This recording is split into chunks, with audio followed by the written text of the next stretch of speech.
நடிகர் அஜித்குமார் அவர்கள் கார்பந்தயம், சினிமா அப்படின்னு 2த்துலயுமே கலக்கிட்டுருக்காரு. இவருடைய நடிப்புல கடந்த ஆண்டு வெளியான திரைப்படம் தான் குட் பேட் அக்லி.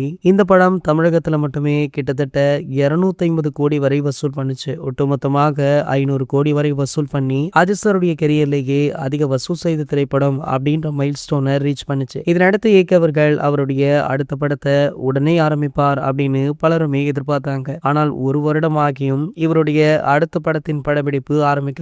இந்த நிலையில சமீபத்துல சென்னை வந்த இயக்கியவர்கள் அவருடைய வாக்க செலுத்தினாரு. வாக்கு செலுத்தியது மட்டுமல்லாமல் வாக்குச்சாவடியில பல சம்பவங்களுமே அரங்கேறியது. இயக்கியவர்களுக்கு இடையூறு கொடுக்கும் விதமாக அங்கு வந்த பத்திரிகையாளர்கள் நடந்து கொண்டது பலராலுமே விமர்சிக்கப்பட்டது. இந்த நிலையில நடிகர் இயக்கியவர்கள் சமீபத்துல பிரேமலதா விஜயகாந்த் அவர்களை அவங்களுடைய இல்லத்துல சந்திச்சிருக்காரா. மேலும் கேப்டனுடைய கோவிலுக்கு சென்று ஆசை பெற்றுள்ளார் அப்படின்ற தகவல் வைரலுமே ஆகிட்டு இருக்கு. ஆகையால இயக்கியவர்கள் தேமுதிகவில் இணைந்து விட்டாரா அப்படின்னு பல கேள்விகளுமே உலா வருது. இது போன்ற செய்திகளை பத்தி நீங்க உடனே தெரிஞ்சுக்க நம்மளுடைய சேனலை மறக்காம சப்ஸ்கிரைப் பண்ணிக்கோங்க.